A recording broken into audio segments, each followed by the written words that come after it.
আসসালামু আলাইকুম।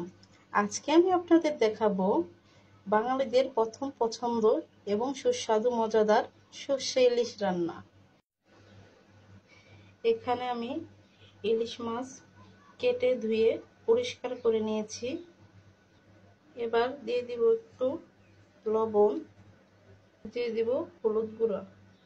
এবার ভালোভাবে মাখিয়ে নেব।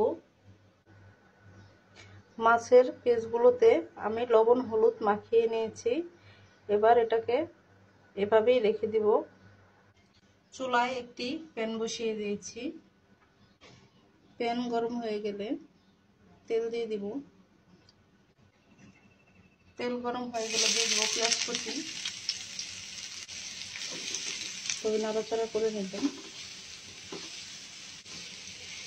পেঁয়াজগুলোকে উল্টে পাল্টে ভালোভাবে নাড়াচাড়া করে লাল লাল করে ভেজে নেব।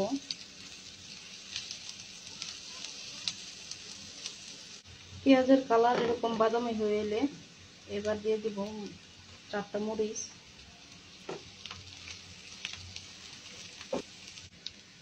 এবার দিয়ে দিব লবণ। এবার দিয়ে দিব সামান্য পরিমাণের আদা বাটা, রসুন বাটা। এখানে আমি খুব অল্প পরিমাণের আদা রসুন বাটা দিয়েছি, কারণ সর্ষে ইলিশ রান্না করতে বেশি মশলা প্রয়োজন হয় না। এবার দিয়ে দিচ্ছি হলুদের গুঁড়া, মরিচের গুঁড়া। এবার ভালোভাবে নাড়াচাড়া করে মিশিয়ে নেব। এবার সামান্য পরিমাণে পানি দিয়ে দেব,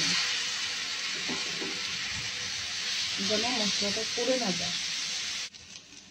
এবার দিয়ে দিব সরিষা বাটা।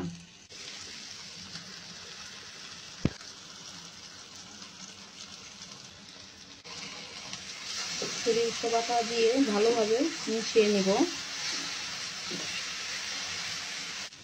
সরিষা বাটা মিশানো হয়ে গেলে এবার পানি দিয়ে দিব।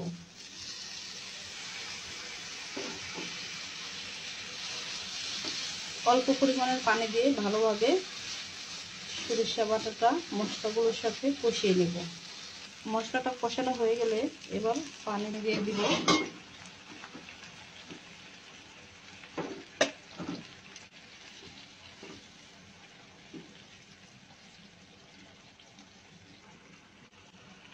পানি দেওয়ার পর বরফ চলে আসলে এবার লবণ হলুদ মাখিয়ে রাখা দিয়ে দিব মাছের পিসগুলো। এবার একে একে মাছের পিসগুলো দিয়ে দিব।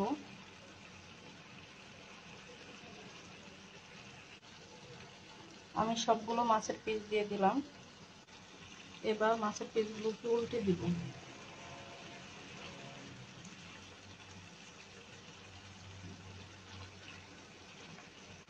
উল্টে দেওয়ার পর এবার ঢাকনা দিয়ে ঢেকে দিব।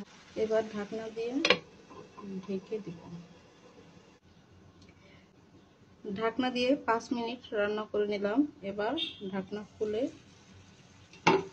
মাছগুলোকে উল্টে দিব।